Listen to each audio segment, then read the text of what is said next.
Daniel, how are you feeling today? I'm good. I feel excited because it's the first time I've actually been a live guest on a podcast, even though I've done um, quite a bit of episodes of my own under my belt, which is good. But yeah, overall, it's a Monday. It's a Monday. We're filming on a Monday. I don't know when it's coming out, but we're filming on a Monday. For a Monday, it's a 9 out of 10, I think. It's so I usually film my podcast every Monday. Okay. Not every Monday, every other Monday. But I think it's a good start to the week. Because I start the week with a reflective note. So usually on Sunday, not usually, or every Sunday I write my weekly journal. I think I've mentioned this to you as well. I like my weekly journal. So usually on Mondays I'm quite zen and in a reflective Interesting. zone in a way. So I like to start my week with a podcast because then it sets the week sort of. So That's a really good approach. Huh? I also I don't journal, but I do write. I do plan my week on Sunday. okay, So every Sunday I have 30 minutes dedicated to plan the week ahead, review what's in my calendar. I m- my calendar is kind of if it's not on there, it doesn't exist. Including like even personal things, right? So training, like if we have a dinner or we have something with Ava, my daughter, anything planned that needs to be on the calendar. Otherwise, I'm forgetting about it. So Sunday I use it to review it, and it puts me in a relaxed state. And Mondays I tend to start the day a bit late as well. I don't All right. like rushing into it like most people. all I right. have the luxury of doing it, Yes. which is great. But I tend to keep Monday light. Mondays and Fridays I keep them light, and then Tuesday, Wednesday, Thursdays I usually The burn heaviest. the midnight oil. Yes, yes. That's kind of where I'm at. But very interesting take. I'm filming on a Monday. Very cool. I sometimes do them on Friday, but then on Friday I'm a bit tired after a week. And because we both do coaching. So in my coaching and in what I do in Endeavour, the week is quite packed with issues, people-related issues, which I Yeah. enjoy to solve, very much like yourself. But at the end of the week, then you're left a little bit drained. And to sit down and have a conversation and try to think and then maintain the topic, I find it a little bit Do you tiring. coach on a Friday? Do you book like one-to-one sessions on a Friday? I do. Sometimes I do. I refuse to do it. Really? No chance. Um, I don't think I would. I am my true self as a coach on a Friday. So Friday I reserve them for admin. okay. All right. It depends the person. So, for example, there's a particular individual who I like to coach on Friday, Okay. because we have a conversation. We do coaching, but even the place we meet, I think it helps me to close down the week. So we meet in this cafeteria, and I think it closes off the week. I don't mind. I'm usually hustling from Monday Yeah. to Friday for sure. But then during the week I catch up on my admin. So if I'm doing I do the edits of my podcast as well, as you know. I do that on the week during the weekends Yeah. or in the evening. Yeah. I need. I've always struggled with admin work. Why? It's like because I can't switch from people to admin. So I need to make sure that my admin blocks are massive blocks of time where I gain that momentum. Put some music in my ear or put like something interesting, usually a jiu-jitsu instructional. So I'm literally listening how to break someone else's arm or leg.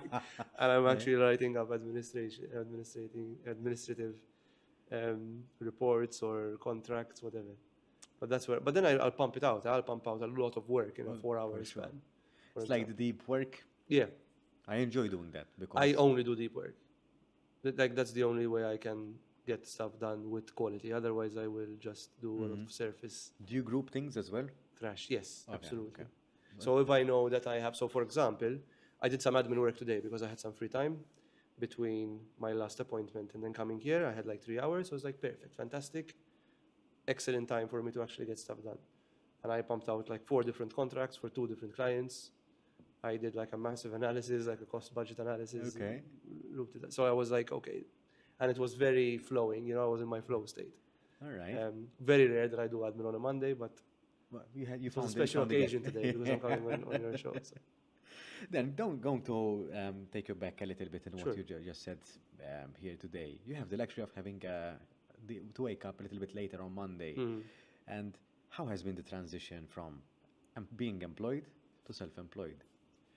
in terms of waking up, and not very different. So I do wake up still. I still wake up very early. I just don't start my professional work until later, and that tends to be most days. So I tend to not get involved in anything work related up until 10:30 in the morning.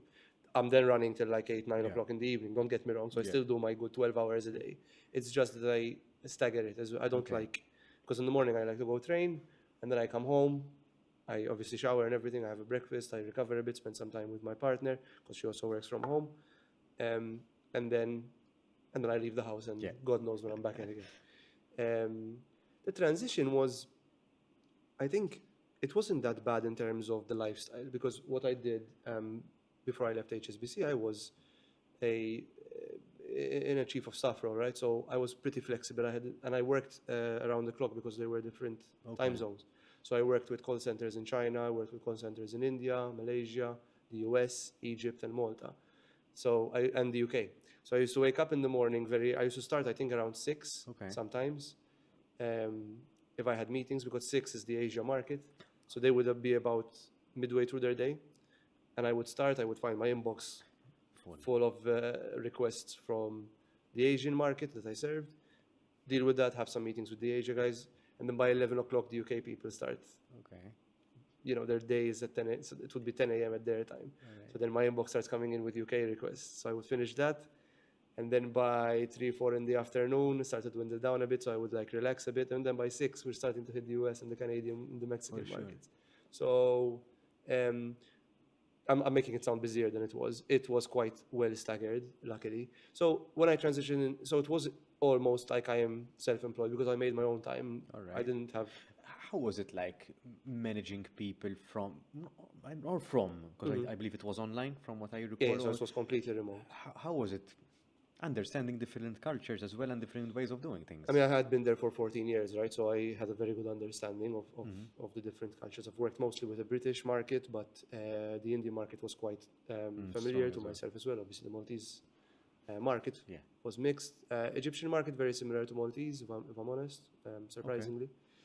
Philippine market, very similar to the UK, very similar to the US. Obviously, they're very US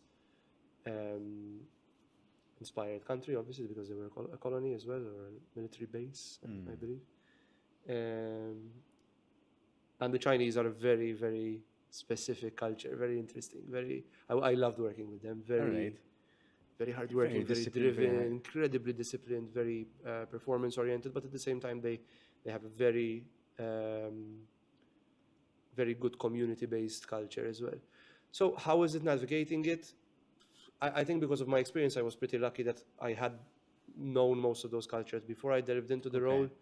But it also was one of my strengths because I was able to transition the conversation and socialize ideas or initiatives across. I mean, it was almost a 13,000 person entity when you group all the call centers together. But really, really smart people. I do miss hanging out with them. I miss working with them in general. They love me, I love them. It was a really good dynamic. And working with directors and up from directors down to frontline agents that worked with clients, it was really, really cool. So when coming up with coaching initiatives, you need to make sure that you hit all of the cultures, So how do you socialize that idea? How do you build a workshop or a talk that's conducive to the conversation? How do you employ initiatives and operational frameworks that work across all of them? So you make sure that you have representatives and you listen to everyone and you kind of create this almost forum-style conversation before you roll something out. And I still do enjoy laying the pipe work, the water and the electric before you launch something. And that is socializing it through the right channels, through the right people. So answering the question, it wasn't as hard as you think. But it's the same with everything else in the business world. It's building good, solid relationships. Like you need to get people to trust you by the usual sticking to your word, sticking to your values. Listening, adapting to feedback, and all that. It just takes time. It takes time. It takes an investment. It takes an investment in the relationships you build. Even though I had the power to just say, this is what I'm doing and we're doing it now. But it took time. I would much rather spend 3-4 weeks building something, socializing it, influencing people, getting their influence as well backwards, so hearing their feedback, change some. I've scrapped whole projects. 6 months of work, I've scrapped it over feedback. All right. 6 months of building. Feedback from the call center agents or representatives? Mostly from the directors, but Okay. we had a particular initiative that very funny because if he would be listening right now, he'd be like, "You're right."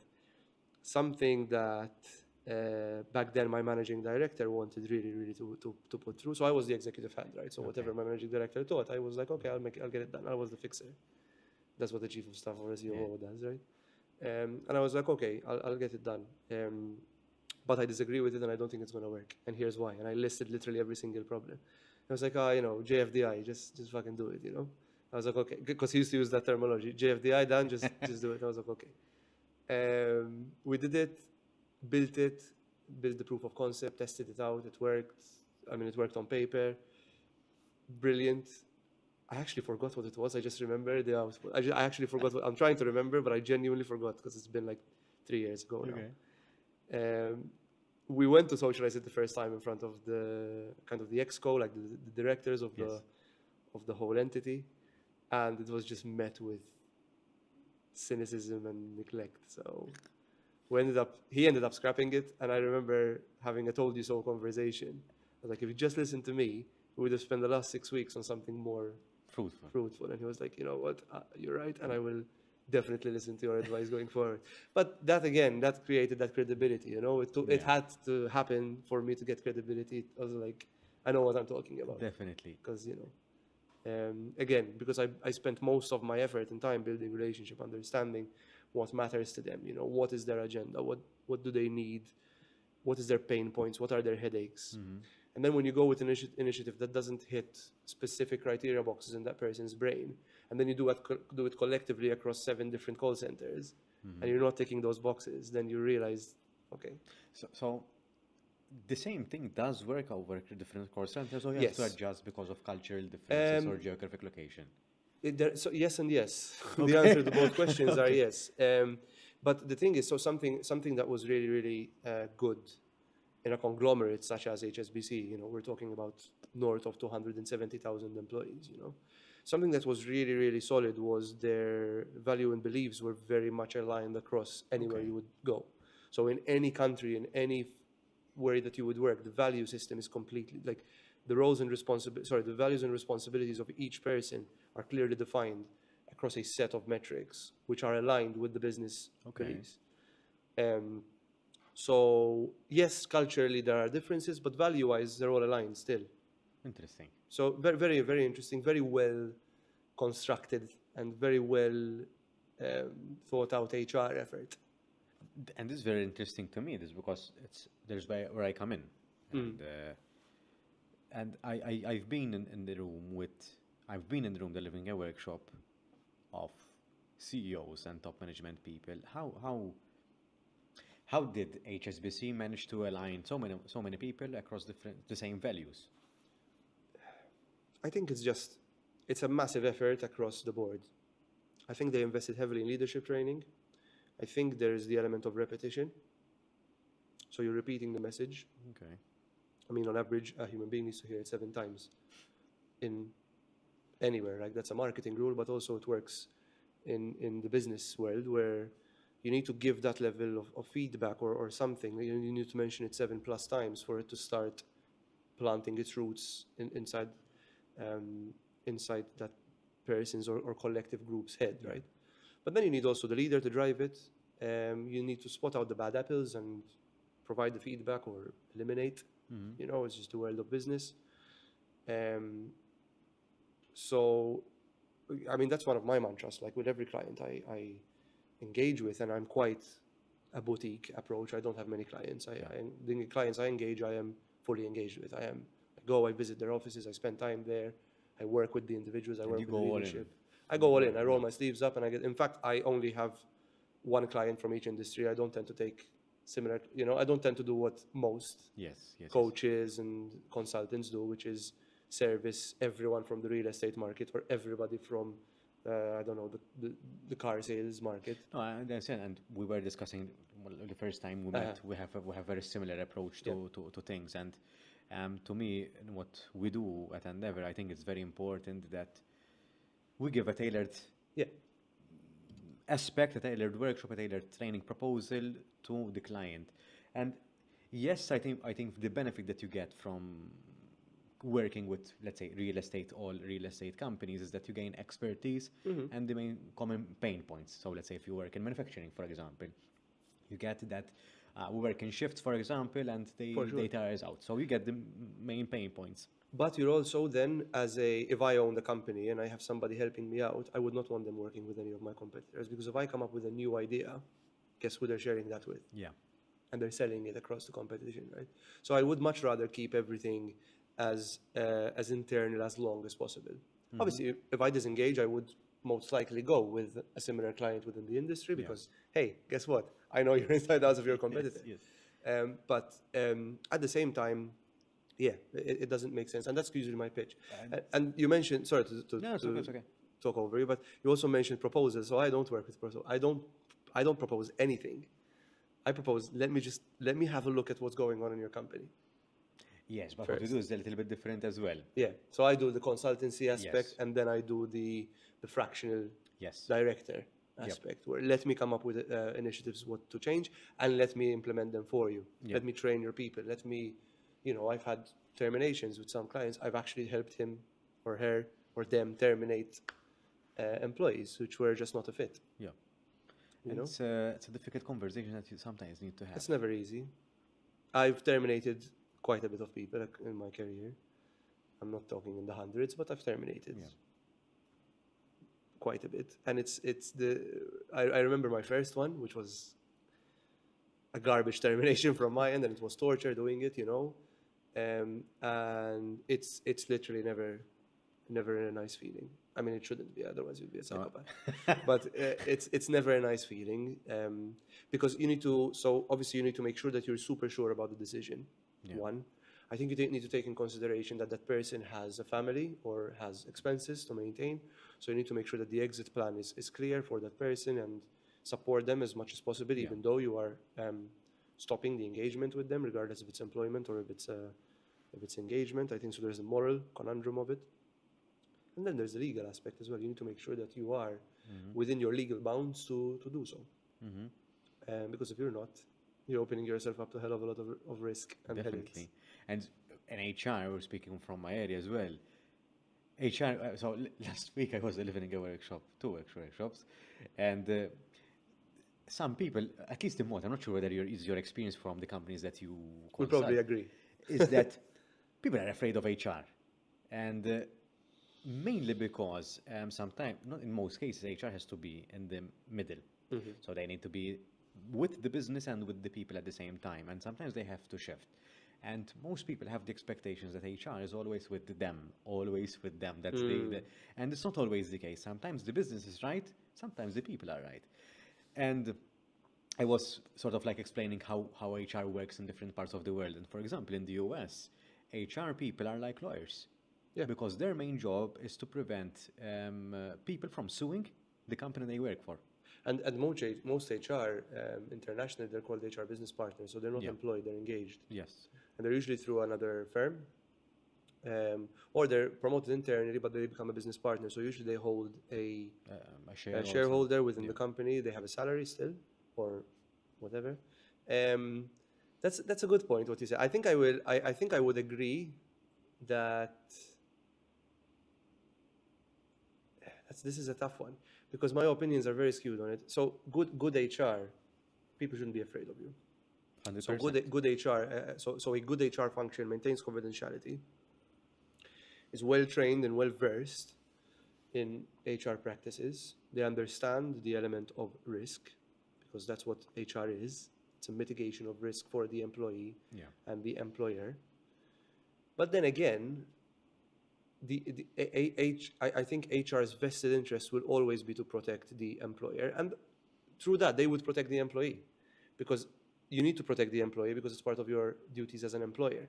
Now, as an employer, you don't know how to protect your employee, so that's where the HR layer comes in, because this person is well trained within the legal bounds of employee relations and employee management, and Yes, so what you mentioned is, and this is where we might disagree a little bit, but I think we'll come to full circle with it. Yes, there is an aspect of putting the employee first, but you're putting the employee first to protect the employer at the same time. So, for example, making sure you have robust contracts is in the employer's interest. Yes. 100%. Because let's say that the contract is not robust and you end up having to terminate an employee, and that employee takes you to tribunal, Most cases, you're the employee, screwed. for sure. In most cases, as we see in tribunals or the results that we get, is that employees most often do not win the cases. But why do they win the cases? Because of lack of governance, lack of traceability in terms of what like, for example, let's talk about the termination, right? Lack of accessible information. Did we document the conversations? Was there performance improvement plan set in place before we fired this person on performance? So how do we link performance, for example, with absence and attendance? So that's something that you can fire someone for. But again, it depends. It depends where, what the parameters of absence, where they're set. So there are a lot of factors that you need to consider. Does the employer, the director, or the operations manager have a full understanding? Most likely not. Most likely operations managers, like seasoned ones, have HR background. Like myself, I have an HR background, but I'm not HR qualified. But I do understand these things, right? Because I've been lucky that I've been in a corporation where they trained us very heavily to be our own HR managers. Did we have an HR function? Yes. The HR function served as the mediator, as the consulting entity. But these are the things that you need to know. But is it to protect the employee? Yes, but because we want to protect the employer, you know? So is it bad? It's not, because the employer is paying the HR function to be an independent entity to think on their own, essentially. But I still am a full believer that it is to protect the company. It always is. It always boils down to, why are we doing it? It's to protect the company. All right. And it should be. That's why the HR function is there. To protect the employee, yes, but ultimately to make sure that the company does not get reputation damage or brand damage. You know, issues with tribunal, loss of money. So that's financial risk. It's a benefit of both. So both are benefiting from that aspect. So I'm trying to actualize, what's the word? Articulate. Make it tangible. Make it tangible. No, and I agree, because I think, I mean, as I said, sometimes the people are right, sometimes the business is right. It's just knowing when to side with one party. It depends on the situation. So yes, you need to make sure that there is good governance, there are good contracts, that the people are paid right. Why? Because it's in benefit of the business, because if people are paid right, they're more likely to stay and be happy and be more productive and be more engaged at the end of the day. And if the people are paid right, yes, they are. I mean, they are more happy. They think they are being treated fairly. They have very competitive salaries, and they would stay. So it's mutually beneficial, and it's the thing. The most important thing for HR people is to stay in the middle, which is very hard. Sometimes it's like football, right? People are bought. I'm not very good with football, so I'm not very well versed.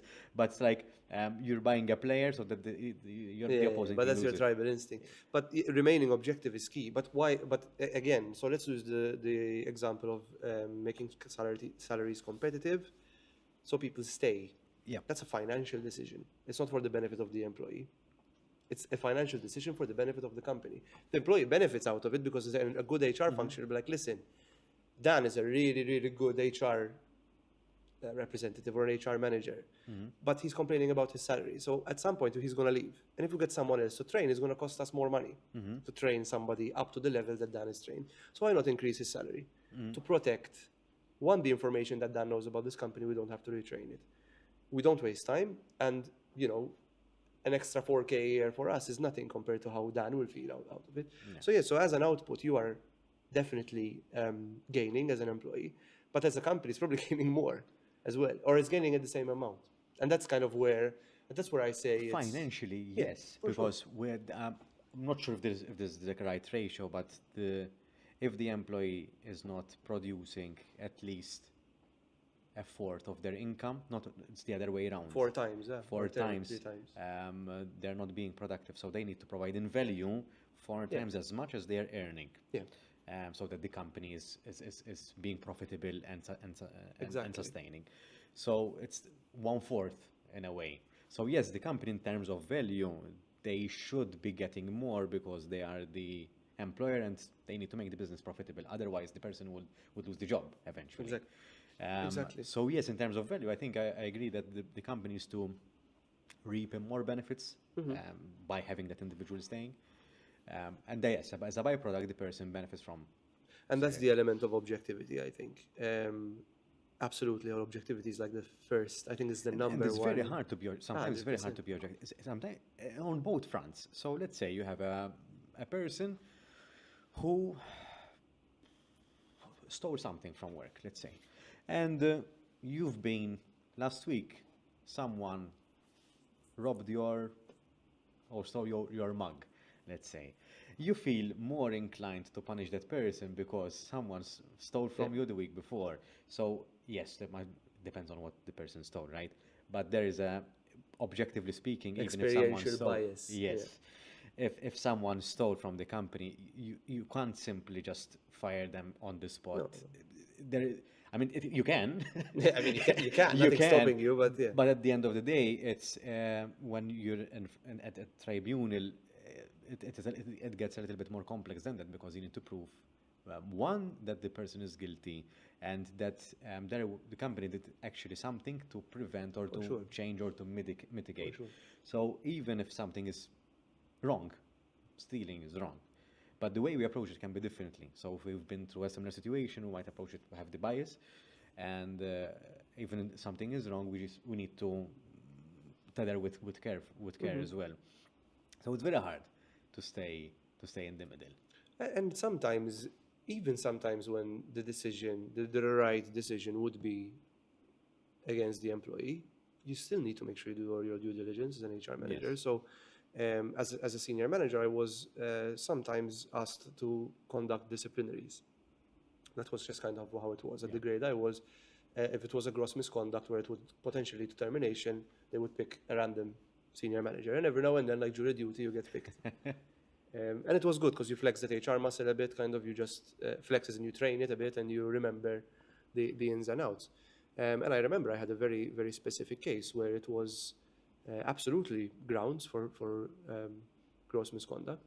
But then when you listen to the employees' series of events and you looked at the traceable, and this is the importance of traceable documentation, because lack of evidence goes in favor of the employee always. Yes. But there was evidence, but the evidence showed that she was kind of what's the word? She was kind of attacked, but in a way that they grouped up Mobbed, against. mobbed, The kind of mobbed. That's the word. intimidated, Yeah, or- press ganged. Okay. Where her manager didn't particularly like her. Okay. Her manager's manager didn't particularly like her either.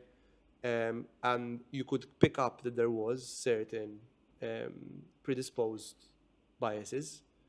This person still did something incredibly wrong, like disconnecting on customers, which is a fireable offense on the spot. But when you then weighed all the series of events, I was like, I'm not firing this person. And they were like, but that's, again, me, obviously I was not involved in any of those conversations, so I was like, not happening. And I got pushed back and I was like, it's not happening.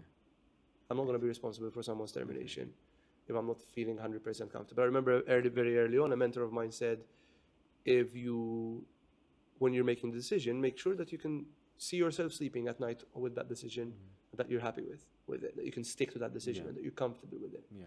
It was like, otherwise, you have your answer. So if the answer is always, I'm not gonna, this is not gonna sit well with my values and with my understanding of the case, then always go in the favor of the employee.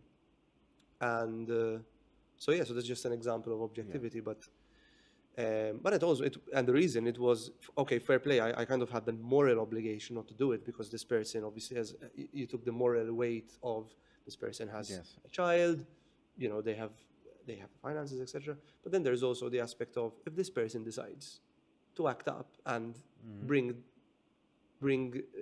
appeal the decision and then eventually take it to the union, and then the union takes it to the tribunal, then you're just wasting time, effort, resources, money from the company's pockets because of a bad decision. Yeah. So you need to make sure the decision is watertight. Definitely. Then I'm not sure how we stumbled upon this conversation, No, it's but a good one. just to transition to another part, another layer that I want to touch upon is that what this might be a little bit of a tough question, but anyway, what are Love the it. 3 main lessons that you got from your full-time employment at HSBC because you had that good 12-year run through your current business and podcast as well? Oh, 3. 3. That's why it's I think number 1 is 12 years division by 3. You know, it's the it's 4 then. anyway. I will cut this. You're gonna edit this out, right? No, I will not. I'm horrible at math. So No, it's okay. It's okay. I think so. Okay, so the first one is that. So the first lesson was very early on, obviously working in a very high pressure sales environment, which was really awesome for me. I loved it because I'm, as you can assume, I'm a talker, and that's really good for sales. And I loved sales. I was always like in the top performing quintile of salespeople, if not the top of the top at some points, depending on the product.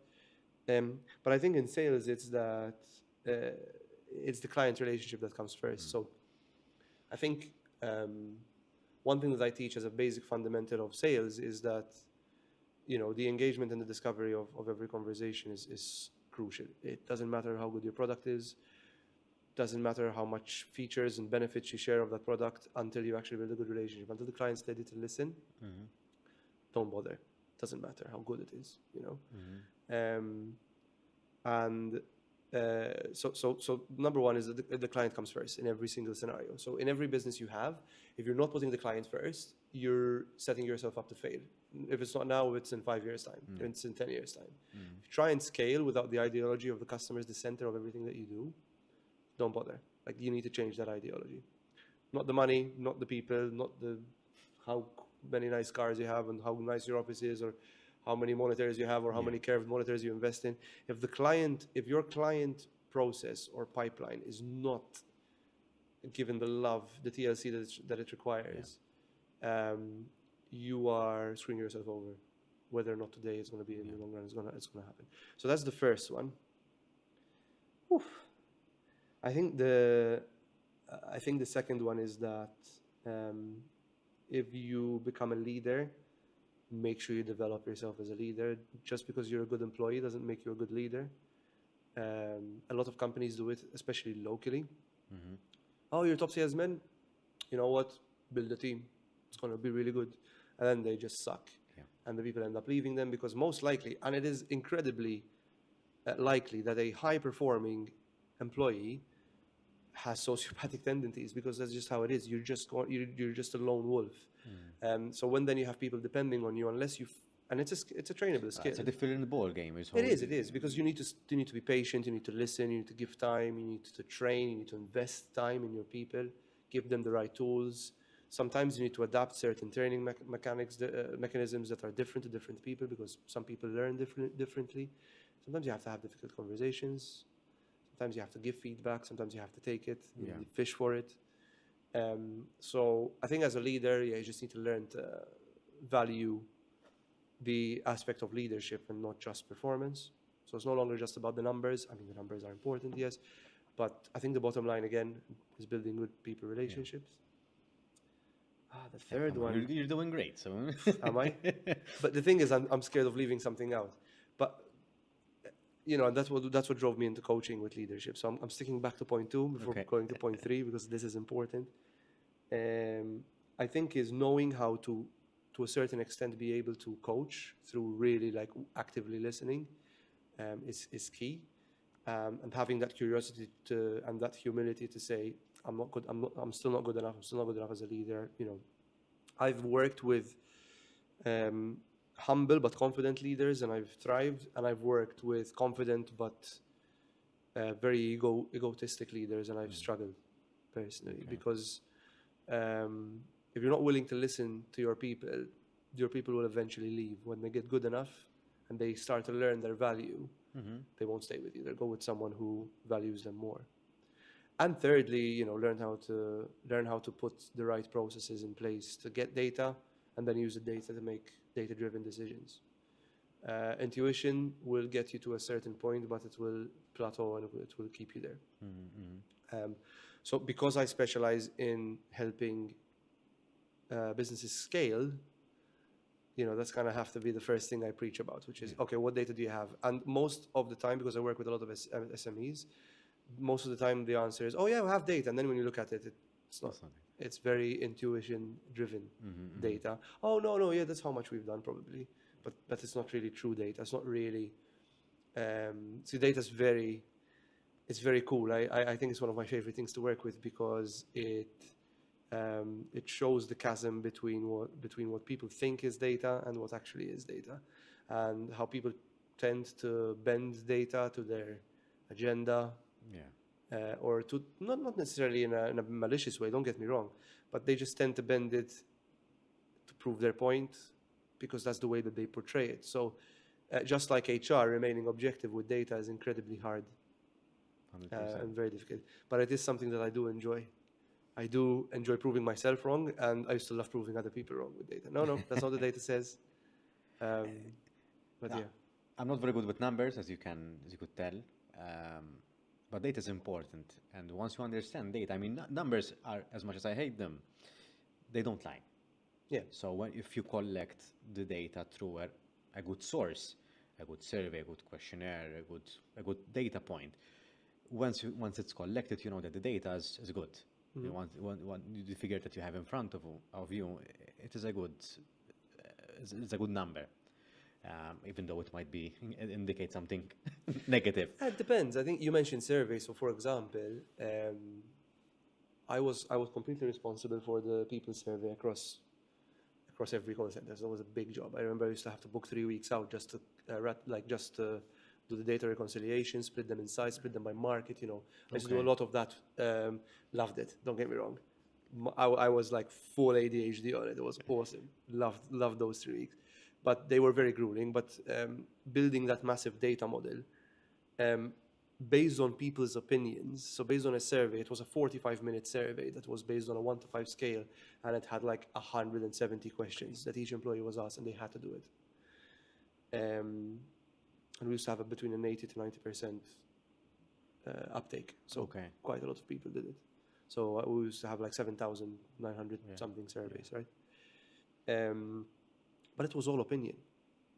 So when you're looking with surveys particularly, I used to, because I knew every single site quite intimately because I worked with them and all that, I used to go and say, okay, this is why people are, because I used to get questions like, why are people complaining so much? We have like the best environment compared to the other call centers. So one site in particular invested very heavily in the experience of the employees, right? Super heavy. Like they upped the salaries. They had like a free, or a subsidized cafeteria, free games room, relaxation room where there was like incense burning. You could read through a selection of books. There was meditation music, taking care time. So you could take like time off to take care of your family and relatives. You had like a well-being day off or a couple of days off with well-being. You could choose a flexi shift. You could work from home.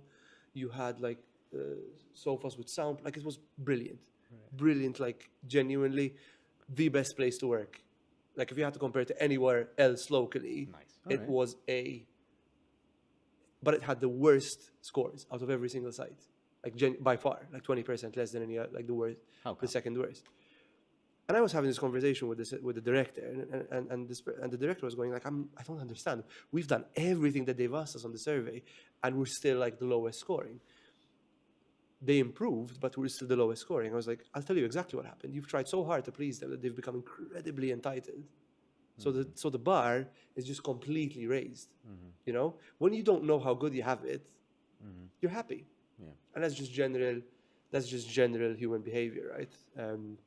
That you tend to see, these poorer countries, they're happy when they score a happiness survey with well-developed countries. They're much happier because they have less. They have less to work, so they're focusing more on what they can do, how they can provide to their community. Their communities are usually tighter because they're helping each other, Recently, I had a very similar conversation with one of the clients. What you're saying is very true. what if you're in that situation? This client of mine is in that situation that they still have high engagement, but they have also entitled employees. Yeah. And what we're trying to do, and because I think that is the problem, is that the company fails to remind people from when they came from. So this year we did this, and that, because last year we were in this situation. So we're selling a story of growth and from where we came You said from. we did. Yes. Yeah. So in that regard, so you're helping people remember that we came so far because we were in that situation, and we changed because we want to do better. So I say, thank God we have this. So you turn from entitlement to gratitude and Yeah. shift the mindset. So that's one thing. And the second one would be that sometimes saying yes is not, it's the easiest, but it might not be the right answer too. So yes, it's hybrid work, for example, or teleworking. Yes, we should implement work from home policy. Yes, implementing work from home policy is good, but can you translate it to all the workforce? Can everyone do it? Who will do it? Who will not? Why? It's much more difficult than it seems. So yes, we're saying we have flexible working arrangements, or we have a work from home policy. It's nice, but actually, what you're doing is perhaps you're making happy 20% of the company, because perhaps the remaining percentage cannot do so because they have to be on the shop floor or on site. So does that make sense? Should we make the 20% happy and the remaining percentage unhappy? What are the other people going to get, in inverted commas? And it's very important. So how can we balance it out? And it becomes suddenly very challenging. It's so I agree with the building a story. I think so here, buckle up. This is a very, very Right. in-depth subject. I think that one, as a business leader, like if you have your own business, you should not be scared of your people leaving you. Yeah.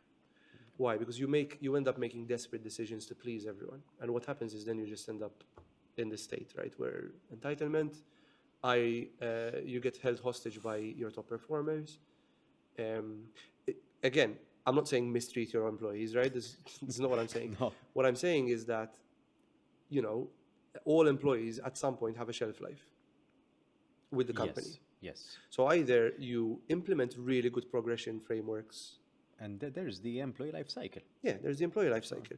So either you employ really good progression frameworks where your employees have always opportunities to grow, do a horizontal transition to another role, coach others, give them that level of fulfillment, because we get bored. Like human beings need novelty to keep us interested, right?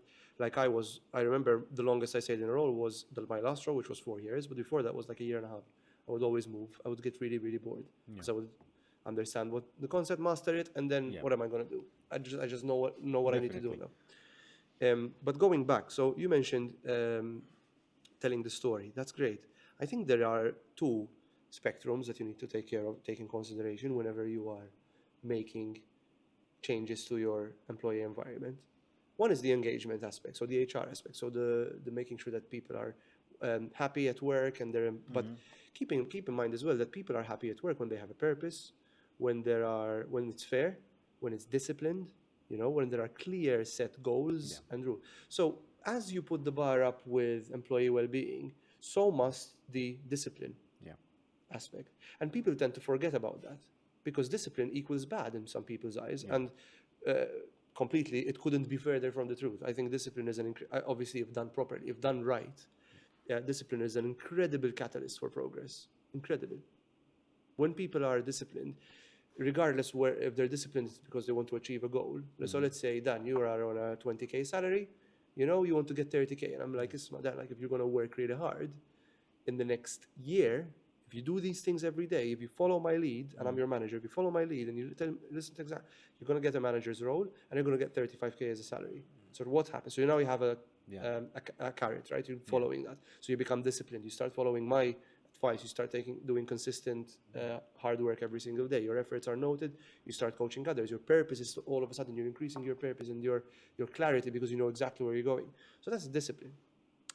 If you think about like just how human beings work in general,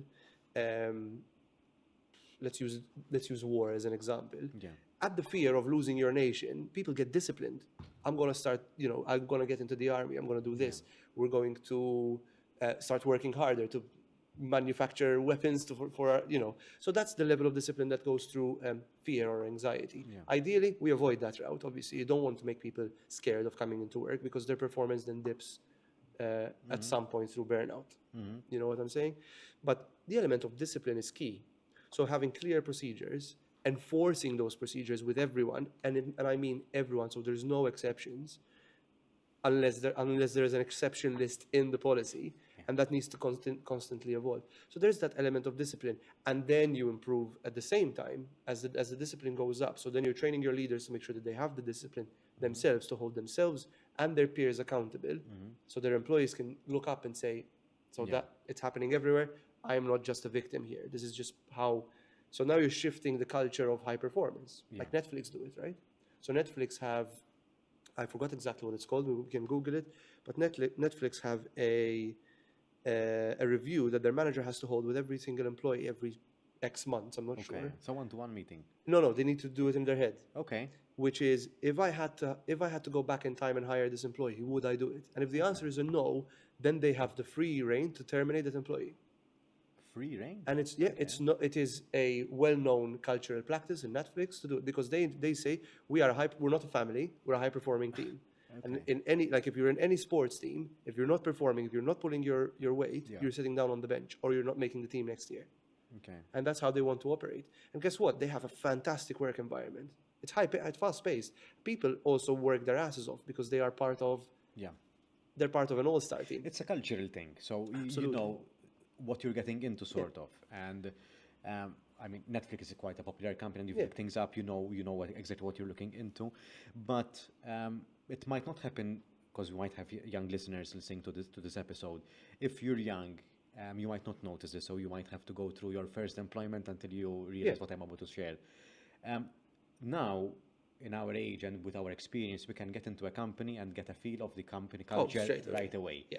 So you know, I fit here, I don't fit here, and you get that feeling. But that feeling comes with experience and at a couple of failures perhaps in employment. So it might not get it's very difficult for you to get the feeling out of your first employment experience, but it will come by time, and this culture is right for me and this culture is not right for me. You can read the culture, the values and the mission and vision nice. Usually they are in the common area of the company or in the entrance, but the feelings that you get once you go around the offices and perhaps you do a bit of shadowing, perhaps you visit the company once or twice before you sign the contract, for example, So there are two people to blame because there are the employee who accepted it ultimately. Now they might have been. I mean, I left HSBC and I was in a position where I joined another company because after I left HSBC, I didn't go self-employed. I left. I went to another company and I just realized it wasn't a fit. A month in, so I experienced that late in my career. You've been, all you knew was HSBC. After 12 years, you left. Exactly. And it's very hard. People underestimate that. So the longer you stay with a company, once you leave, if you decide to leave ever, it's tough. Huh? It's tough. And usually the first employment that you go into right after the time that you've spent, the long time that you spent with the company, is not usually a successful one because the grass will always look greener on the other side, and everywhere looks green. So it is very difficult. So when I worked in recruitment, I saw this pattern happen very, very often. But it makes sense, right? If you're spending a lot of time, if you spent a long time, I mean, I spent all of my adult life there, up until a year ago, How did that make you feel? Because usually there are feelings of disappointment in oneself. One say, No, I don't regret leaving. Okay. No. What do you mean? The second company say I should know better. Yes, I was like, fuck man, I should have just never joined. Like, like while you were explaining, I thought to myself, like, if I was desperate, Yeah. because that's the word. Like, you start getting, I don't know why I shouldn't. I knew my value. I know what I can bring to Yeah. a company. Like, I can definitely help. I can definitely add value to wherever I go, given my experience and the length of time. As all my colleagues who worked. Yeah. Um, If anything, loyalty. That's the If thing. anything, And then you try and stick around for loyalty as well, because you're like, I'm not a quitter and all that. But then you yeah. realize it's really impacting your mental health, and you're like, this is just not for me. I'm still very good friends with the CEO. And it might not mean that the company is bad.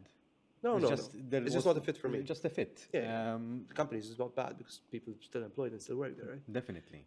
You mentioned one more thing as well, is like, how do you change it once? How do you change when if you have like the entitlement aspect? How do you change it back? Mhm. And that's a tough one, because the only way to do that is through an element of shock and transformation. Like, you need to make overnight changes sometimes.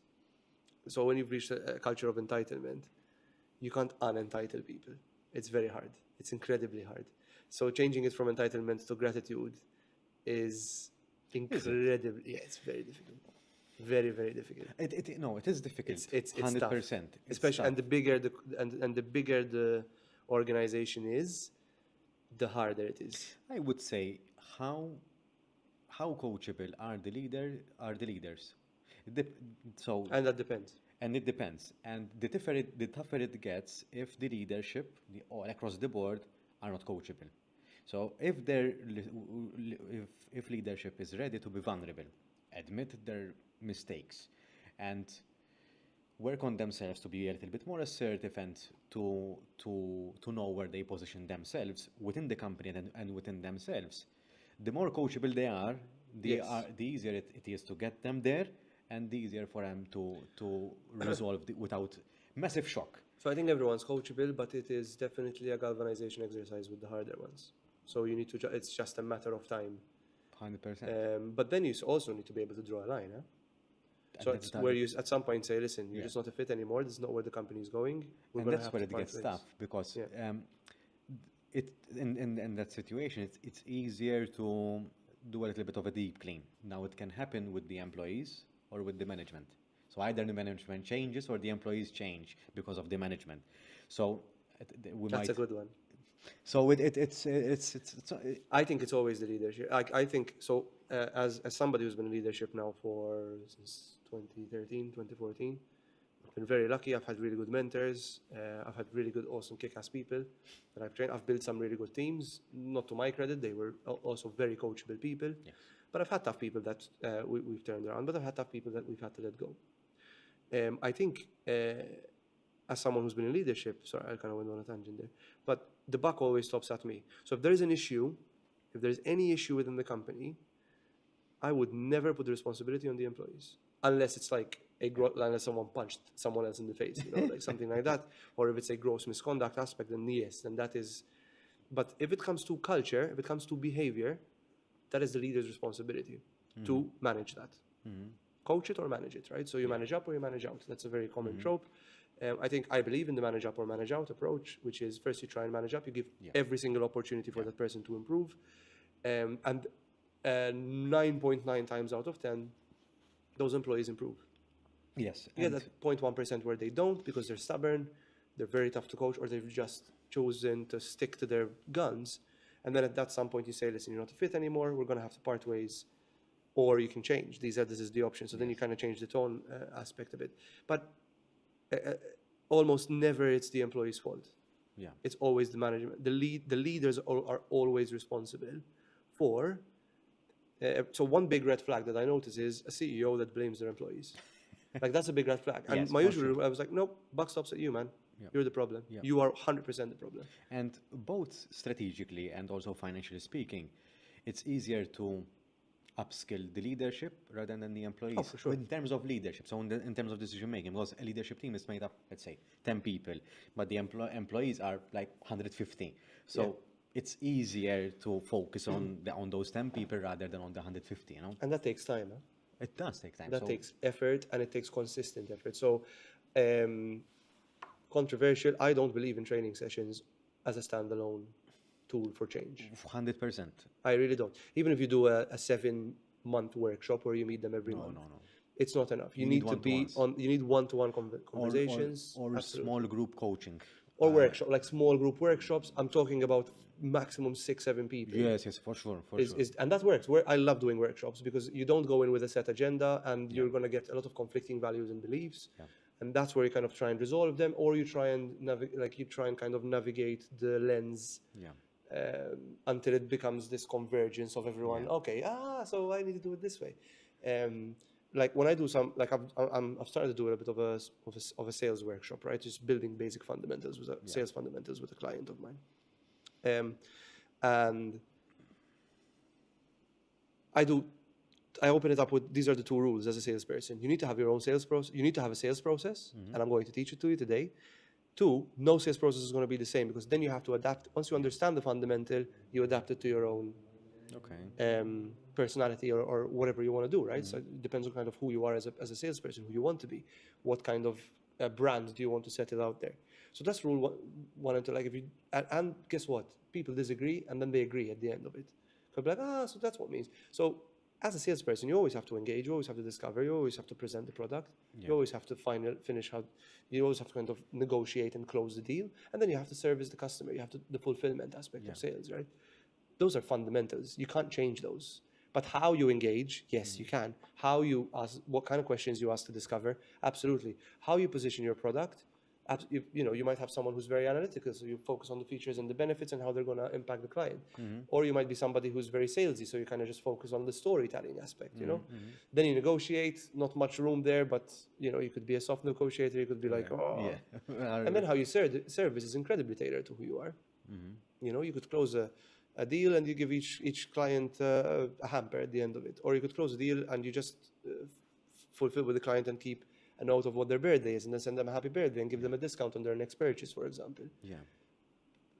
Very famously, the model shop do it. Like I got a message for my daughter's birthday. I was like, that's really nice. I've got €10 free on it, and I ended up spending like 600 quid. But look what an awesome sales tactic that is, right? Definitely. And I'm pretty sure that's franchised across all of their shops, but that's a great approach. So going back, sorry, tangent, but going back is that I don't agree with, training is important, but the supplementary coaching and the resolution of value and belief system is more important. Definitely. So a lot of companies invest in training just to tick a box. Let's say ESG. ESG is the new buzzword right now, together with AI. Is ESG fundamentally good? Yes. So the moral aspect of ESG is good. What's happening now? We got a lot of ESG accredited people. They are accredited, ESG accredited people. What do? They go to companies that want to take a box, they deliver the training, and they're never seen again until the next time that they need to issue a batch of certificates. Same with health and safety. So in the process, we've lost why we do certain things. So are we doing workshops? Are we doing conversations with them to really understand the topic? Yeah. And the answer is most likely going to be a no, Dan. Let's be honest. Yeah. So are we doing the same with sales? Some people do, some people don't. But I think my message out there is that if you're going to invest money, then invest money to actually have a consistent stream of learning and opportunities for people to voice their challenges and objections. Right. I mean, last time we were having the conversation, invest right. So let's say you have €1,000 dedicated for training. Yeah. Know what you're investing in. So not just say stress management or leadership training. Leadership is very, very, very vast. It's about having difficult conversations, Absolutely. being assertive, knowing your leadership style, knowing how to listen, knowing how to be emotionally intelligent. There are various ways of how you can do leadership. So, and sometimes, and I'm saying it with a huge responsibility, let the experts handle the job. Yeah. So if you commissioned me or you client have commissioned you, let us do our job. Yeah. You hired us because we have the expertise in that field.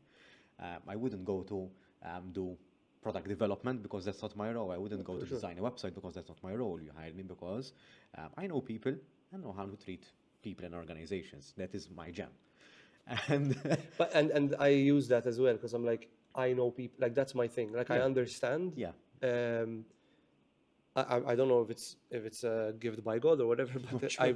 I've harnessed it over the Yeah. years. Is that I understand how people tick, and I also understand how people tick in groups, Yeah. in cultural, um, organizational groups particularly. Definitely. But I'm fascinated by it. I'm fascinated how countries think, or different regions of the world think. Yeah. So yeah, we're in agreement here that Yeah. let the experts do the work, but at the same time, if you know if you're investing in something, make sure that you got your money's worth for it, and 100%. at the same time, you're doing And it for a reason. there is ROI, because I hear this quite a lot. When we do training, we see no ROI. It's because of various reasons, but most often than not, the reason is that you didn't invest in the right direction. But what's the Because ROI there of a is checkup at a doctor? Yeah.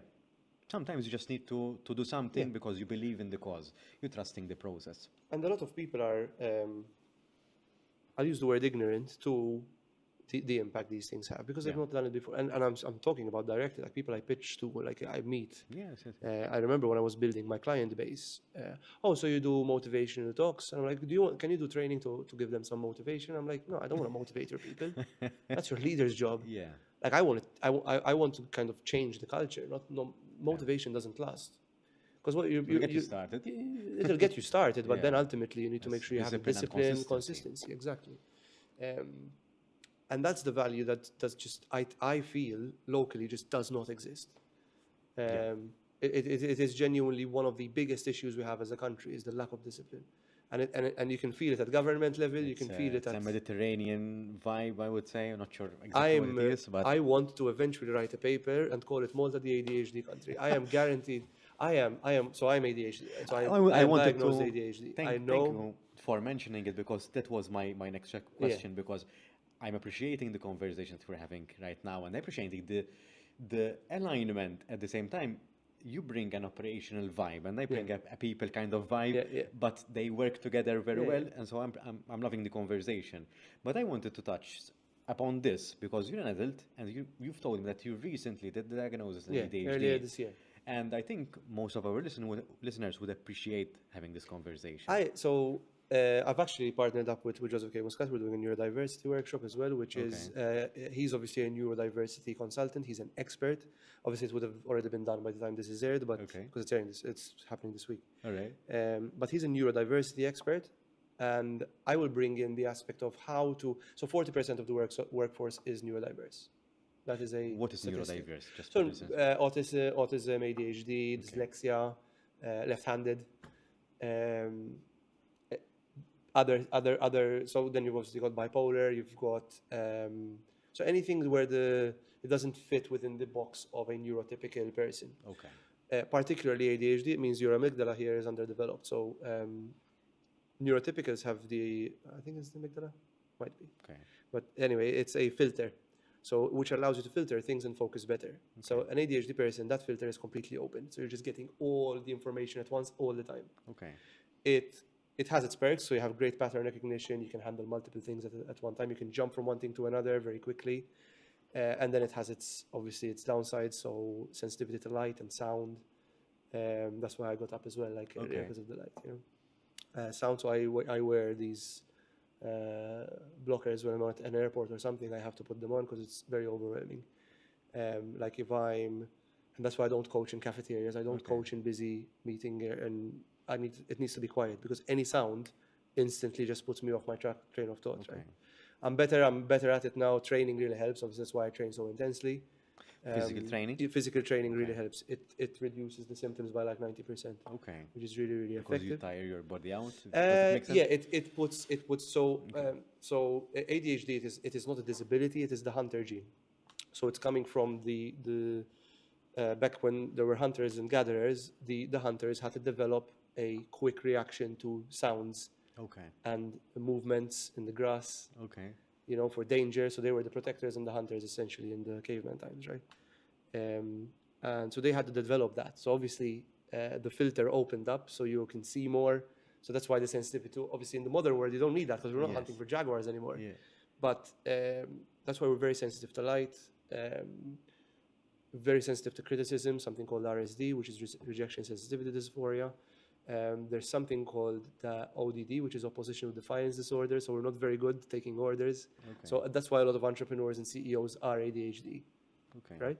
Now, you said that the Mediterranean blood or whatever, the way we react, I am 100% convinced that it is the ADHD gene that drives the Mediterranean blood, the Okay. Mediterranean anger. One of the common side effects of ADHD is uncontrollable rage, anger. When somebody stands in your way or when somebody disrespects you, that switch of like suddenly I'm okay and suddenly I'm hulking out, right?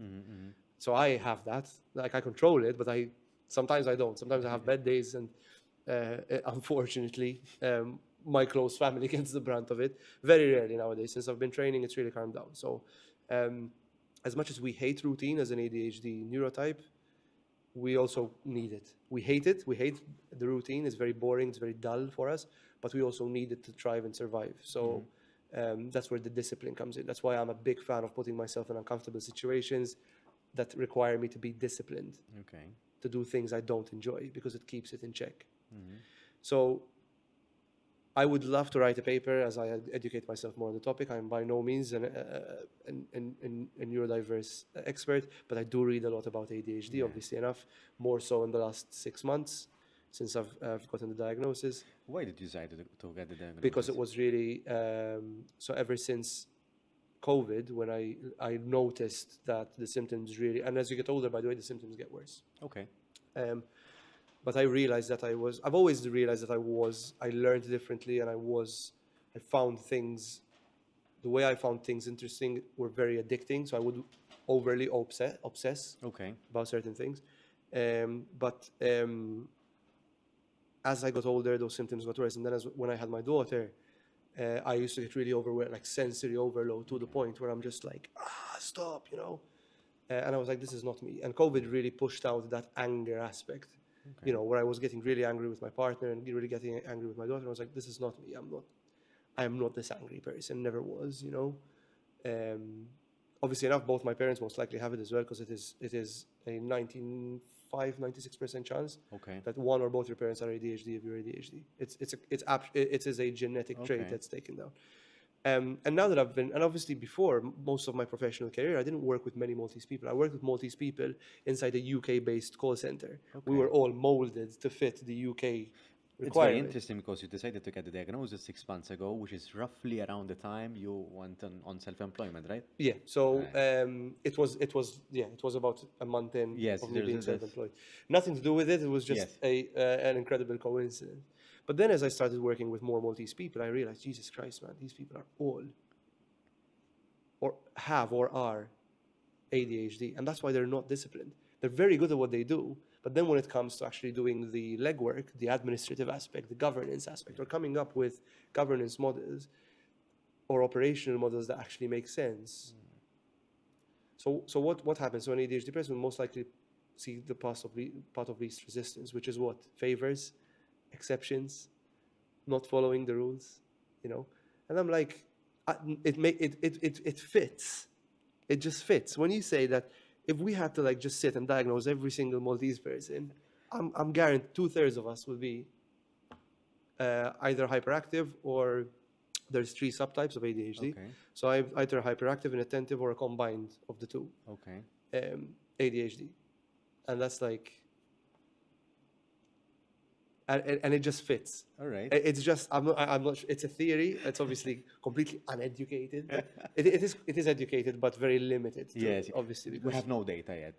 we have no data, because I don't think we'll ever try and tie down someone with ADHD. You won't.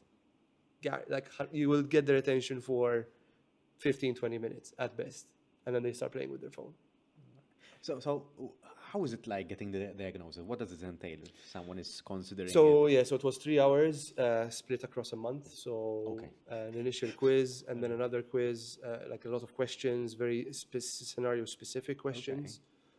And then the person the psychologist will go in. So obviously presents differently in males and females. Okay. Very important to understand that. Female ADHD is highly understudied. Just like so they don't so they used to have the same criteria, just the same criteria of therapy. So a lot of the therapy that happens based on conversations or therapeutic methods that worked on women. So for example, men right now are being treated with the same way that a woman is treated when it comes to therapy. Okay. And it's completely different. Like men and women have different tendencies on what is important to them, how they think, their logic system, their emotional system, their belief system. It tends to be different. It's just genetic Yes. engineering, you know, that's how it is. So then when, so then you just get diagnosed, you'll be like, yeah, I knew, like, so 96% of self-diagnoses are correct. Okay. All right. Like no one will say, "Oh, I've got ADHD" it's more of like because they've read so much about it. They're like, They know. finally, I feel like I belong with the community now. Yeah. Because I've been weird all my life. You know, I mean, I always hung out with the nerds and the gamers, right? So, All right. which are usually people that are ADHD or autistic. Like that's just it is what it is. And there's the stigma of like having ADHD or autistic being dumb. Not the case. Most likely, they're usually much higher IQ than neurotypicals, and they can see the world through a very different lens. So, someone who's autistic as a data analyst would be kick-ass. Someone who's in sales at ADHD will outperform anyone else.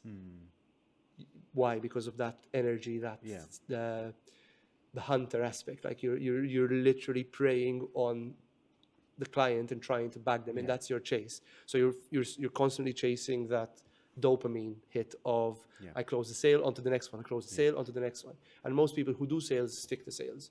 They would move industries, but they would stick within the sales environment. And then once you get diagnosed, there's the grieving process, and it's incredibly difficult. I was diagnosed in late February, and I think up until April, I was still very emotional about it. And then I looked it up, and there is a grieving period because, especially in adult stage, like in adult, like what's it called? Adult stage diagnosed ADHD, right? Whatever, something. I'm not sure exactly what the trope is because I haven't thought about ADHD in a while now, actually, because I'm like over it. Like it's just part of who I am. I've learned how to manage certain things. I learned how to control it through a lot of training. Okay. I was going to ask, how has your life changed since your diagnosis? Yeah, so I'll talk a bit about the grieving process because that builds up to how it changed. But if we're talking about the grieving process, is that what if I got diagnosed earlier on? What if I knew? Okay. Because a lot of ADHD is a lot of criticism. Oh, a lot of ADHD people, I hear this, and I heard it for sure. You know, very smart, lot of potential, but struggles to focus. Well, yeah, I mean, if you're putting me in with everyone else, you know, that's what's going to happen. But if you give me the right environment, I will thrive, and I will probably most likely outperform everyone else. And which is what I did. I had that, like, when I was in sales environment, I was always top 2, top 3, right, out of all of the call centers in the UK when I was as an agent. If you give me a goal, I'm going to smash it. I'm not going to just I'm going to smash it. That's what I'll obsess about it until I'm actually the best at it, right? And you'll see that trait very common with most ADHD people. But then put me down and ask me to take notes of something boring or repeat something, I'm dead. Like it's just like Einstein said that if you just judge a fish on its ability to ride a bicycle or climb a tree, it's always going to be an idiot. Put in the right environment where you can thrive. So playing by your strengths. So there's that grievance of, if I knew I was ADHD and I was given that guidance by someone else, like even now I just feel emotional talking about it. If I had the opportunity to seek like-minded people who have the same struggles and understand that I'm not alone, I would have had a much easier childhood, a much easier early adult life, because I was criticized for stupid shit that I couldn't control. You know, like, you always like this. You're always super hyper. You can't sit at your chair. Yeah, I mean, what do you want me to do? It's just my brain's not letting me. I literally can't sit. Now I train so much that I would love to sit. Like I love to sit down, but I'm just constant pain, you know. But that's obviously the aspect. So how has my life changed? I think my partner is way more patient with me. You know, that took a lot of work, and we're still working on it. But she's way more patient when I have days where I'm very overwhelmed. So obviously part of the reason why I aim to always strive for perfection, not perfection, I'm not a perfectionist by no means, but I always like try and deliver a very high quality service or product, is because I don't want to get criticized, because criticism actually hurts me, like physically. And that like would put me off for days if somebody criticized something. So better relationship with my partner. I understand myself more, so I'm way calmer. I can notice the emotional change. So if I know that I'm emotionally triggered, I know I'm gonna like take a step back. Very rarely happens because again, I invested now in training.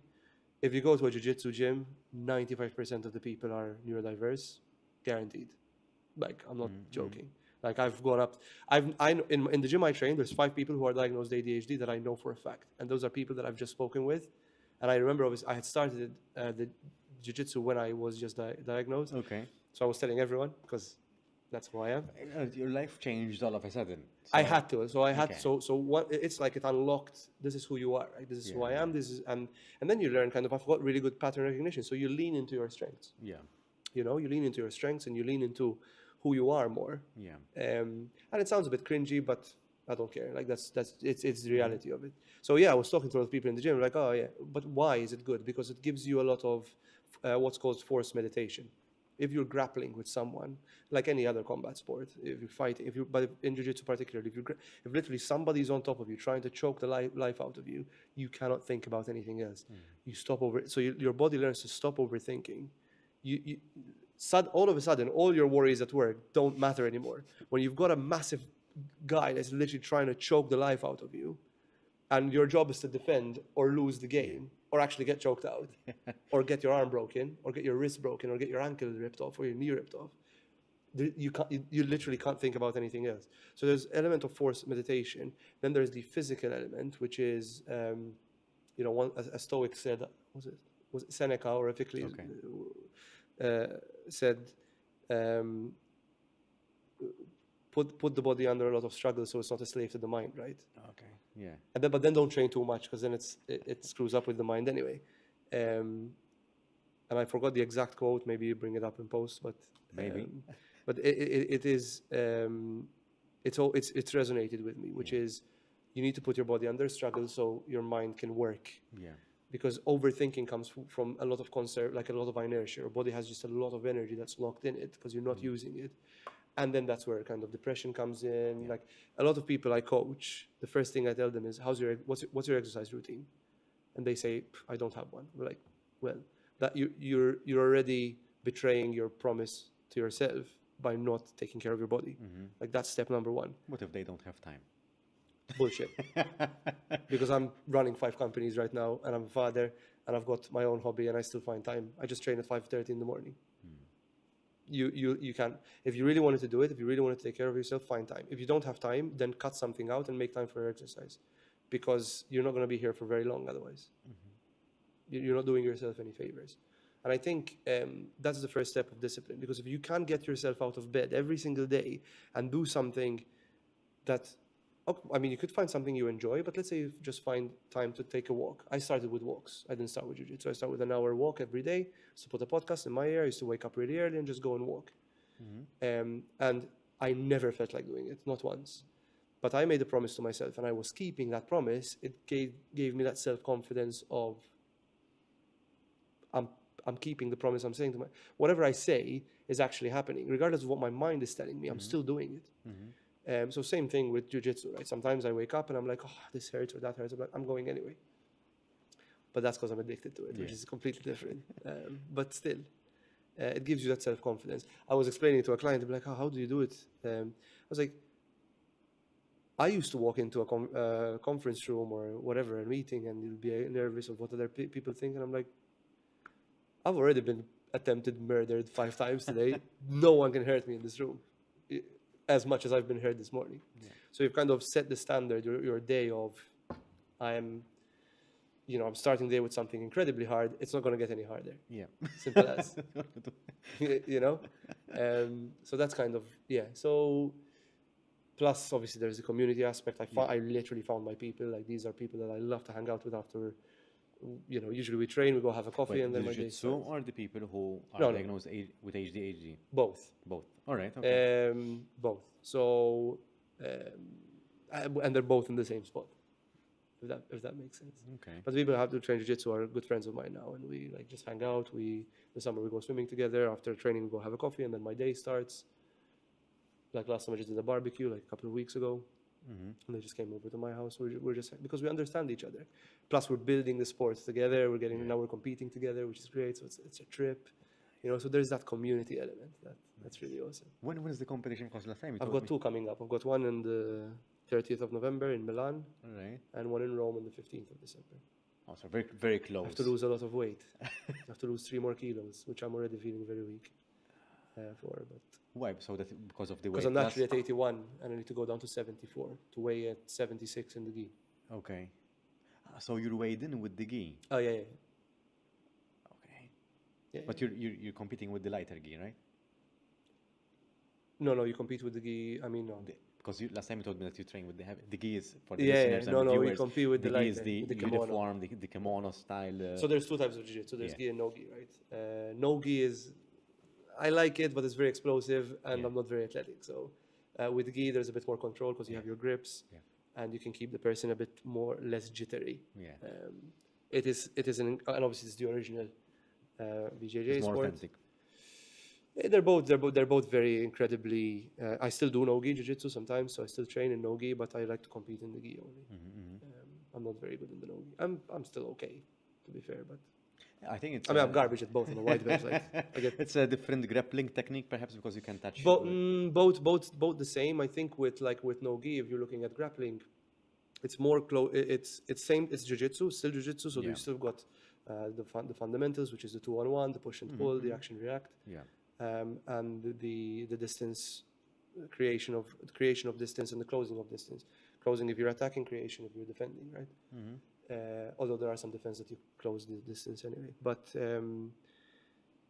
the big difference between gi and no gi is that you usually transition from one move to the other much quicker in no gi because it's slippery. Because once you get sweaty, and I grabbed your wrist and your tricep, I have control, I can get the Kimura grip, and the guy just goes no. Or you get the guy in an armbar, and the guy goes, no. In the gi, there's way more friction. So once you grab someone in a hold. And if done by the arm, by the gi itself, so you can. Yeah, no, so you would rarely grab, you would still in the gi, but sometimes the gi is too so thick. there's many different, so there's like spider guard, there's the collar sleeve guard, which is my favorite right now, where you're grabbing the collar and you're grabbing the sleeve, and then you're pushing one foot against the hip and the other one against the other guy's bicep, and you're holding them down, and the guy's just like this, literally, and then you just transition into this holy trinity of submissions, for example. Okay. So you can either put them in a triangle, you can armbar them, or you can omoplata, which is a shoulder.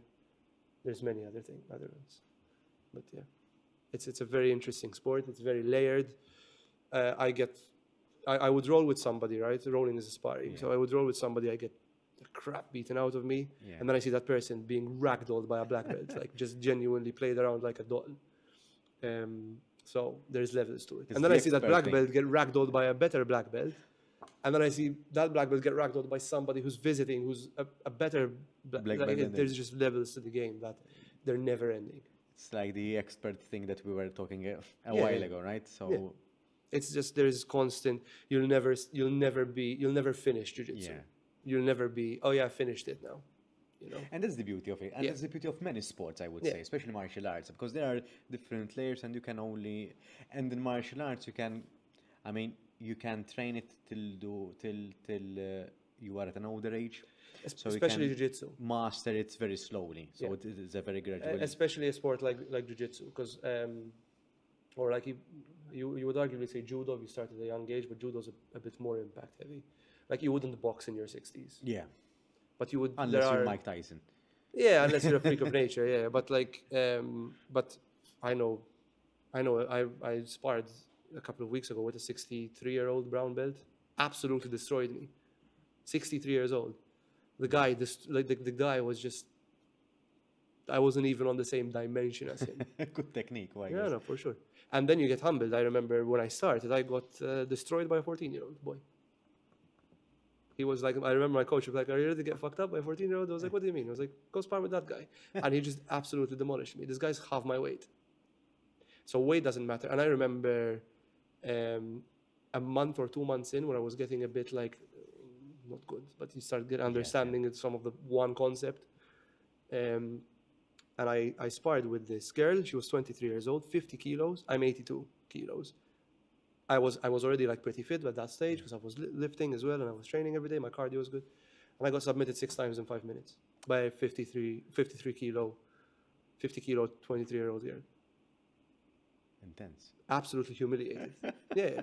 So it's a very humbling sport because you'll be like, and a lot of people walk in with background of CrossFit or gymnastics, No, every sport kickboxing, is totally different. kickboxing, and they come in and those are the people that tend to not stick around. They would leave because their ego gets.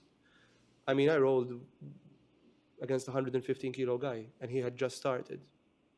This guy could literally rip me in half. Yeah. But we're doing a sport where it's grappling, and I just played with him because obviously I've been doing it for 8 months and he's just started. Yeah. So there's that level of. I think it takes patience for you to learn. So it's you know that you're in there for the longest game. You know. Absolutely, you have bad weeks. You have weeks where, like last week was a really bad week for me, and I was telling my coach, I was like, it's one of those bad weeks because I literally just got destroyed by everyone. Yeah. Even people I would usually, because I was out and I was sick for 2 weeks, I just got destroyed by everyone, and I was like ahead of them technically. Yes, and I yes, still, yes. But then Saturday came, so after kind of everything just started coming back to me, and I rolled on Saturday, and I had some really good,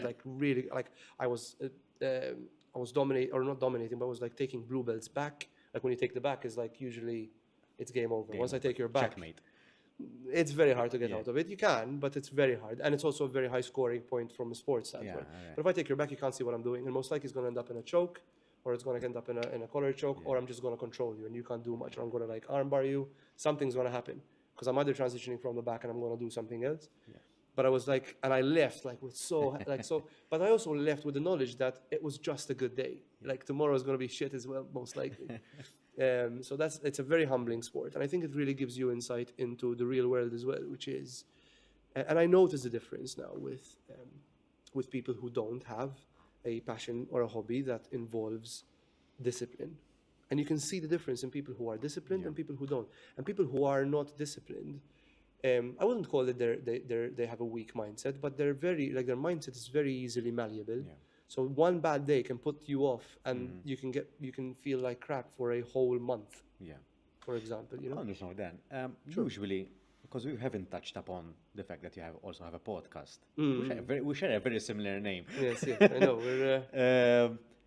And you've been sitting there as a guest today, which is a bit of an unusual spot for you. And we spoke about experts, and you have a lot of experts on your show as well. What do you take from the podcast? So, I think it's important to explain why the podcast started. So, when I've always, so you know, as you can tell, I can talk. I love it. I love having conversations. I love having philosophical discussions where we disagree or we find an objective truth and we build on top of it. And I've always been a fan of the podcast style of communication for years. But I used to be I used to game competitively, so that filled most of my time. Okay. So when I quit that, when I was like, time to stop doing that now, I was like, I need to fill my time with something. So I created the Grow Up podcast with back then my podcast partner Samuel or Lely. Now I have Joanne as well. And when I was looking to start, I already had in mind I wanted to be self-employed at some point. But I couldn't find any material locally. There was a lot of material internationally, but I think you can't really apply most of the things in terms of scaling and building a business internationally as you would do in Malta, because it's a very insular market. Most industries are for local. We don't really export much. Yeah. So the methodologies have to change. The rules of scale apply, but they apply in a different aspect. The community aspect is much stronger here, which means that HR applications needs to be a bit more delicate and more incisive. And I was like, I can't find anything, so I'm just going to do it myself, which is classic me, because I'm like, Are you not going to show me? I'll do it myself. It's okay. And I'll do it better than you. That's Learn by doing. Huh? Learning by doing. And that's it. So I started. I didn't know what I was going to do, literally. And then I was talking to my friend Samuel. I was like, I've got this idea. I was like, I've got a studio. Let's do it. And here we are a year later. So does that answer your question? What was your question? What do you get out of the experts that what you I find? get what I get out of the expert is just, I mean, it's just awesome. I get to get to know a new person, because most likely these people are never met. Only like a small percentage of people I actually knew. Yeah. But most people reached out via LinkedIn or something like that, and I was more than happy to have them on the podcast. If it helps promote their business and it helps promote my podcast, it's a win-win. And I think it just created this really cool community of people. Obviously, there's the knowledge aspect. I get to bounce my ideas and keep my... It's like a mentoring session, right? It is absolutely. I get to keep my insights up to scratch. And I keep to... I'm also socializing my thoughts. You know, I'm not just closing myself up. So what a lot of people do is, as soon as they reach a degree of success, they're like, oh, no, this works, I'm not going to learn anything else. Like, worst thing you can do. Because it just keeps you in the stagnant, the stagnant cycle of, I know more than everyone else, I don't need any help. Especially if it's working for them. But in a way, it's lucky because it's something that would happen on a small island. If you were in a bigger pool, most businesses wouldn't last a month. And with obviously, as the Maltese culture is getting more and more innovative, and it's getting more and more international because of the miracle of the internet, what we're seeing is that these small businesses are dying out. Third generation SMEs, they die out unless they get they appoint a CEO. They would die out. Why? Because they most likely no longer have an emotional attachment to the business. It's just their dad's business. They don't really give a shit about it anymore. They've only learned what they know from their dad's dad, so they don't really keep up with the times. Or they've overly studied something, so they've not really experienced business, but they know all the academic aspect, nothing wrong with it. But then obviously applying it is completely different, and those people tend to not have great people skills. So that's where there is that element of get someone in to help you. Just get someone in to support you. But yeah, so I get a lot about that from the podcast. It's just, for me, it's awesome. It's just it keeps me humble as well, because it keeps me speaking with people who are way more experienced than me, way more successful than I am or most likely will ever be, because I lack the marketing aspects, for example, personally. But it just gives me that I keep in touch, my finger on the pulse of the local industry, essentially, and I learn. I think that's very, very important, because we can't know it all. We can't be experts in every field and in every area. We might share some similarities or we might share some experience, but for sure, let's take us, for example. I'm not as strong in operations as you are, and you're not as strong in HR as I am, for example. Sure. So, we can, that's why we can collaborate, that's why we can work together, because, that is why it works. It's all, even if we were both good at operations or both good at, it's still... It's a different style. You've experienced a completely different life than me. 100%. Completely different. Your upbringing is different than mine. Your parents are different, unless we don't know. The 70s, the 80s were pretty weird as well. Well, Malta is such a small island. You never know. But so absolutely, definitely. There's always the element of, Einstein said, I'm not the smartest nor the most talented. I just have infinite curiosity. And I think just having that. In jiu-jitsu, they say, a black belt is just a white belt that kept coming kept learning. It's a very... And the black belts always, most good black belts say, just keep the white belt mentality, which is, I'm shit at the sport, and I'm just here to learn. And that's it.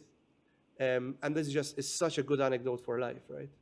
Which is, just keep learning. You're never smarter. And I really, I don't judge people, but I really judge people that, don't want to learn anymore. I'm just open your mind, man. You're making yourself dumber inherently by not wanting to learn something new. Just be curious about it. And I teach the people I coach, just be curious. Learn something new. Go and Google's your friend. ChatGPT is so good. Just write down. And they'll ask me questions during coaching, and I have my laptop taking notes, and I'll ChatGPT it, and I'll answer. They're how do you know that? I was and I teach them how, to do the prompt, and I send, I'm as a coach or as a consultant, you're giving away that knowledge. You're losing your client, but it's just part of the it's just part of the process. And some people might require a coach for 6 months. Some people need their coach for a year. Some people need a coach for just like one conversation. And it's the same with being a leader as well. If if you've been the same manager for 4 years, you're doing something Yeah. wrong. Your team should be autonomous 100%. within 6 to 7 months. And by that time, your team should be autonomous, and then you can focus on the new intakes if Definitely. there is a churn or whatever. But that's why I love doing the fractional COO kind of work, because I go in, I fix, and I leave. I don't Yeah. need to stay there. I would not want to stay there. It works for you and it forbid. works for the business itself. Exactly. That's the ADHD aspect. I don't Yeah. want to be doing the same thing in a year's time. No way. It's it will be soul crushing for me. It's just the truth of it. Then we're near the end. I'm going to. I think we've been rolling for over an hour and a half, to be This honest. doesn't feel like it. I'm sorry for talking so much. No, it's okay. I've listened. I've enjoyed the listening part of it as well, and I got the chance to share. Am I going to win a kitchen or a car? Hopefully, yes. Hopefully. well, Let's see. well, maybe. Oh, I was going to say the Maltese. A pizza for two. Pizza for two? You know what? I'm Maybe. hungry. I could eat a pizza. So I'm going to ask you to pick one, read it out loud. It's a rapid fire question, and we'll see the answer. So, Pick one. I like this one. Intuition. Okay. How do you define your core values and how do they guide your decisions? So good. Good question. I always my core value is to always think of the best of everybody. Is it sometimes a weakness? Is it sometimes wrong? Okay. It's wrong if you take it from a standpoint of me getting hurt, yes. But Yeah. I think I always trust. I'm gonna stop rattling because of the mic. I always build the element of trust. Yeah. So if you're gonna say something, I'm trusting that you're gonna do it. And if you don't, I'm gonna give you that feedback, and then we build on top of it. I think the value is that treat people how they want to be treated, not how I want to be treated. We've all have different life experiences, absolutely. I think step one is understand what their value system, what someone else's value system is, and then act upon it. How does that drive my decision? I do nothing with malintent. I don't do anything with. I can be sometimes a bit honest, but it's only because I really mean what I say. And I would hate for somebody to leave a conversation feeling worse off than they were before we started it. Okay. Which is why I coach. I do enjoy bringing the best out of others. Genuinely, it is a delusional belief, because I have been hurt a lot by a lot of people. I still get hurt by a lot of people, but that's how married to the cause I am. Is that I want to bring the best out of people. I genuinely want to change the culture that we have locally, of how we drive business, of how we build relationships, move it away from the money-driven, the element of greed, the combative spirit that we have. It's very common. I know that you know what I'm talking about, and I don't mind calling it out. Yeah. It keeps us in ignorance. And we're a smart, hardworking nation. We are. Yes. We're very smart. We're very hardworking. We just need to know how to apply ourselves better, and we just need to be a bit kinder to ourselves. And that's what drives my decision. I pick and choose who I work with. Yeah. If I feel that this company is just, the CEO is just not gonna change, I just don't. I would never offer my work, because what's the point? Yes, I could make money, but I don't do it for the money. It will not fulfill you at the end of the day, And it's not who I am. I think fulfillment is So how does it drive my decisions? Absolutely. I think you mix kindness with discipline. I think that's a fantastic formula. Discipline is a big part of my life. I've always been a fan of discipline. I've been brought up in discipline. It really helped me shape who I am. It helped me work hard. I've gone through stages where I just wasn't disciplined. Blame it on burnout, but they were probably the worst years of my life, when I didn't have something to strive towards. That also drives the decision. So, does that answer the question? I think it did. Just be kind to others. Just be a nice human being. It's a very nice way of ending the episode. Yeah. Then usually I ask the guests whether they have a question for me, But in our case, I will leave it when we do our exchange, where I will be guest and you will be the host. For sure. Your episode will air before this one because this is supposed scheduled for It's fine. January. We'll talk about it in the other episodes, so we'll set Definitely. that So I expectation. will let you ask me the question when I'm. Hey, in January I might be a completely different person, eh? Hopefully we different both are. experiences, Hopefully we absolutely. both are. So that's around 3 months down the line. So that's 3 months, that's a lot. It's a of months. quarter, man. So How awesome is to reinvent yourself, and the span is 6 months. If you work hard at something for 6 months, you can reinvent yourself as a human being. You can literally be a unrecognizable. different human being. 100%. You should shed your skin. Like 6 months of working out, you could build an absolute unit of a body, Yes. unrecognizable. If you take up a new discipline, you start studying a new subject, you change your line of work. You can change who you are. So in 3 months' time, we'll listen to this episode again. You'll be like, oh, and look at we'll those, see, look at that idiot in the green shirt, man. What the fuck is he talking you about? have been you would have 2 competitions under your belt. And Hopefully, unless I get injured, we'll see. no, hopefully not. It's a high chance, don't worry. I'm old, man. Hopefully not. I've already got this knees acting up, so we'll see. I refuse to go check it out, though. You should.